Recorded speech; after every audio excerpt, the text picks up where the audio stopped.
Hey friends, welcome to my channel and today we are going to study Domestic Violence Act 2005। दोस्तों हमने chapter 1 to complete कर लिया है। आज हम पढ़ने वाले हैं चैप्टर नंबर 3 जो बात करता है powers and duties of protection officers, service providers etcetera. तो इसमें चैप्टर 3 में सेक्शन नंबर 4 से 11 तक दिया गया है। चैप्टर 4 पढ़ते हैं, information to protection officer and exclusion of liability of informant. इसमें 2 सब क्लॉज है। पहला सब क्लॉज कहता है कि अगर कोई घटना हो रही है, घटना हो चुकी है या घटना होने वाली है, उसका खबर कोई भी तीसरा आदमी, किसी इन्फॉर्मेंट जो है वो प्रोटेक्शन ऑफिसर को देता है। दूसरा क्लॉज कहता है कि अगर जो इन्फॉर्मेशन जो क्लॉज 1 में बताया जा रहा है वो किसी गुड फेथ के रीज़न से दिया जा रहा है तो बहुत अच्छी बात है। मतलब दोस्तों 2 सब क्लॉज है सेक्शन नंबर 4 में। पहला होता है सूचना देने वाला, दूसरा होता है कि वो जो सूचना दिया गया है क्या वो गुड फेथ में दिया गया है या किसी को फंसाने के लिए दिया गया है। अब आते हैं सेक्शन नंबर 5 में जो बात करता है duties of police officers, service providers and magistrate. यहाँ 3 लोगों की बात हो रही है कि 3 लोगों की क्या ड्यूटी है। पुलिस ऑफिसर की क्या ड्यूटी है, सर्विस प्रोवाइडर की क्या ड्यूटी है और मजिस्ट्रेट की क्या ड्यूटी है। सेक्शन नंबर 5 कह रहा है पुलिस ऑफिसर या प्रोटेक्शन ऑफिसर या सर्विस प्रोवाइडर या मजिस्ट्रेट जिसे भी कंप्लेंट मिली है डोमेस्टिक वायलेंस की किसी तीसरे आदमी के ज़रिए, वो police officer, protection officer, service provider वो तीनों मिलकर जाएंगे कहाँ, डोमेस्टिक वायलेंस जहाँ हुआ है उस घर पे जाएंगे, या जहाँ इंसिडेंट हुआ है, जो भी इंसिडेंट हुआ है उसके बारे में ये किसे इन्फॉर्म करेंगे, अग्रीव्ड पर्सन को कि भाई आपके साथ ऐसी ऐसी चीज़ें हुई हैं, क्या ये सही बात है। अब इसके अंदर ABCDE सब क्लॉज है वो पढ़ते हैं। सब क्लॉजेस बहुत आसान है। पहला है कि उसे रिलीफ मिलेगा by monetary relief, custody, residence order, compensation. दूसरा उसको सर्विस प्रोवाइडर हेल्प करेगा। तीसरा प्रोटेक्शन ऑफिसर हेल्प करेगा। चौथा वो चाहे तो जा सकती है 498 के ज़रिए। हाँ, मैंने डी नंबर तो बताया ही नहीं। डी नंबर कहता है कि उसे फ्री लीगल एड सर्विस भी मिलेगी under legal service authority act. Proviso कहता है provided are nothing in this act shall be constructed in any. मतलब ये कह रहा है जब पुलिस ऑफिसर किसी महिला को रिलीफ प्रोवाइड कर देता है उसके बाद ये नहीं है कि पुलिस ऑफिसर की ड्यूटी ख़त्म हो जाती है। पुलिस ऑफिसर की ड्यूटी फिर भी होती है दोस्तों। क्यों? क्योंकि जब उसे इन्फॉर्मेशन मिलती है, वो इन्फॉर्मेशन मिलती है जो कॉग्निजेबल ऑफेंस होता है, तो उसके ज़रिए उसको 154 CRPC में FIR दर्ज कराना पड़ेगा। Section 6 duty of shelter homes की बात करता है। बस इसमें ये बात हो रही है कि अग्रीव्ड पर्सन या उसके बिहाफ में प्रोटेक्शन ऑफिसर या सर्विस प्रोवाइडर रिस्पोंडेंट से दरख्वास्त करता है कि इसको रहने के लिए घर दे दो, तो यहाँ पे इसकी बात हुई है। 7 नंबर बात करता है section number 7 duties of medical facilities की बात करता है। अग्रीव्ड पर्सन या उसके बिहाफ पे प्रोटेक्शन ऑफिसर या सर्विस प्रोवाइडर रिक्वेस्ट करता है रिस्पोंडेंट से कि इसको कुछ मेडिकल एड दे दो, तो यहाँ पे उसकी बात हो रही है।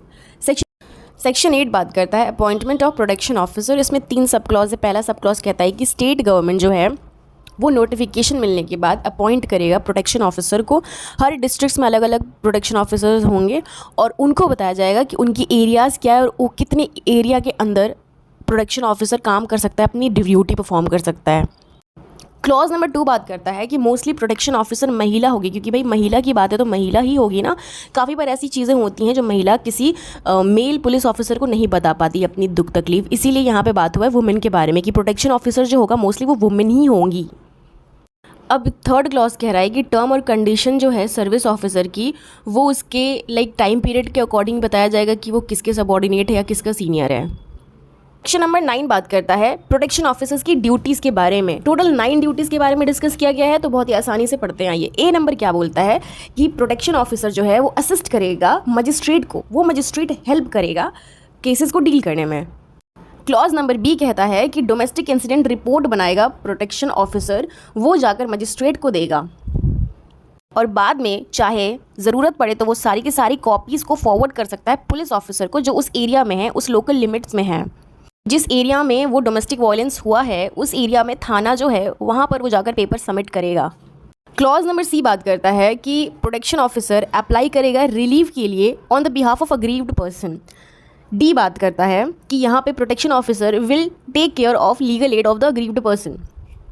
क्लॉज ई बात करता है कि प्रोटेक्शन ऑफिसर प्रोवाइड करेगा legal aid, counselling, shelter homes या मेडिकल फैसिलिटीज़ जो भी उस लोकल एरिया के जुरिस्डिक्शन का मजिस्ट्रेट है उसके विदिन। एफ नंबर बात करता है कि प्रोटेक्शन ऑफिसर उसको शेल्टर प्रोवाइड करेगा, अग्रीव्ड पर्सन को सारी की सारी कॉपी फॉरवर्ड करेगा रिपोर्ट्स के बारे में और उसे जाकर पास के पुलिस स्टेशन में जो उस एरिया के जुरिस्डिक्शन में आता है वहाँ पे सबमिट कर देगा। जी नंबर बात करता है अग्रीव्ड पर्सन को मेडिकली एग्जामिन्ड करवाएगा प्रोटेक्शन ऑफिसर। अगर उसकी बॉडी में इंजरी है वो सारी की सारी रिपोर्ट्स तैयार करेगा, वापस से पुलिस स्टेशन में देगा और मजिस्ट्रेट जो उस एरिया के जुरिस्डिक्शन में है वहाँ पे फाइल कर देगा। एच नंबर बोलता है कि प्रोटेक्शन ऑफिसर ख्याल रखेगा कि मॉनिटरी रिलीफ उसे मिल रही है कि नहीं मिल रही है अंडर सेक्शन 20। क्लॉज नंबर 2 बात करता है the protection officer shall be under the control and supervision of magistrate shall perform the duty imposed on him by the magistrate and the government under this act. Protection officer को magistrate के under में होना होगा, उसके supervision के under में होना होगा ताकि वो ड्यूटीज़ परफॉर्म कर सके जो मजिस्ट्रेट उसे ड्यूटी देगा या गवर्नमेंट ड्यूटी देगा इस एक्ट के अंदर में। सेक्शन नंबर 10 देखते हैं सर्विस प्रोवाइडर्स। अपनी इच्छा से कोई ग्रुप बना होना चाहिए, वो सोसाइटी रजिस्ट्रेशन एक्ट और कंपनीज एक्ट 1956 के तहत वो रजिस्टर्ड है जो वुमेन की राइट्स और उनकी भलाई के लिए काम कर रही है। ऐसी एनजीओ की बात हो रही है यहाँ पे जो वुमेन के लिए स्पेशली वर्क कर रही है, लॉफुल तरीके से कर रही है। वो लीगल एड को भी प्रोवाइड करती है, मेडिकल फैसिलिटीज़ भी प्रोवाइड करती है, फाइनेंशियल भी दे रही है और भी बहुत तरीके का हेल्प कर रही है। वो स्टेट गवर्नमेंट के पास एप्लीकेशन देगी और खुद को एज अ सर्विस प्रोवाइडर के तहत रजिस्टर करवा सकती है। तो ये हमारा सब क्लॉज 1 बात करता है 10 का। तो ये बात कर रहा था सर्विस प्रोवाइडर कैसे अपॉइंट होंगे, क्या उनका वर्क है। अब हम क्लॉज 2 में पढ़ेंगे कि इनका पावर्स क्या है। तो a service provider registered under sub section 1 shall have the powers to. अब इसमें देखिए दोस्तों A, B, C है सब क्लॉज, एक एक करके पढ़ते हैं।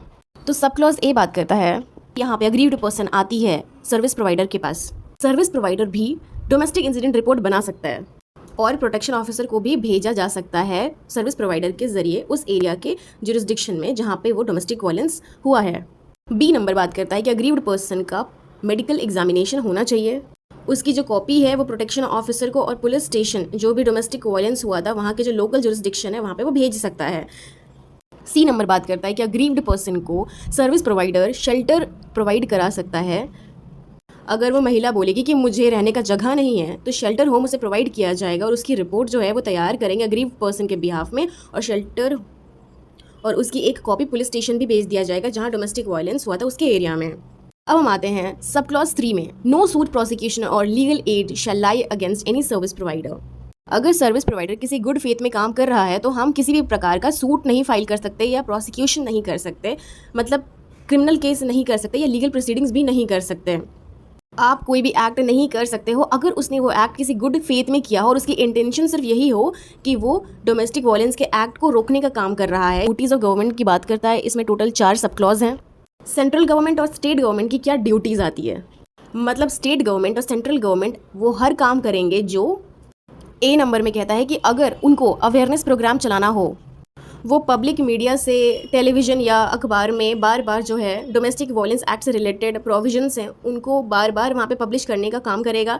लोगों में अवेयरनेस आएगा, जो महिलाएं हैं वो अपने अधिकारों के लिए लड़ पाए। सब क्लॉज बी बात करता है कि जो भी पुलिस ऑफिसर हैं या जुडिशियल ऑफिसर्स हैं या कोई सेंट्रल या स्टेट अवेयरनेस ट्रेनिंग चलाएगा वुमेन के लिए। सी नंबर बात करता है कि एक तालमेल रहना चाहिए, जो भी मिनिस्ट्रीज़ हैं हेल्थ से रिलेटेड है, होम से रिलेटेड है, लॉ एंड ऑर्डर से रिलेटेड हैं, उनके बीच में एक रिलेशनशिप होना चाहिए ताकि जो डोमेस्टिक वायलेंस एक्ट को रिड्यूस किया जा सके। डी नंबर बात करता है वुमेन को रिलीफ देने के लिए, सर्विस देने के लिए कुछ प्रोटोकॉल्स डिसाइड किए जाएंगे, ये भी गवर्नमेंट की ड्यूटी होगी।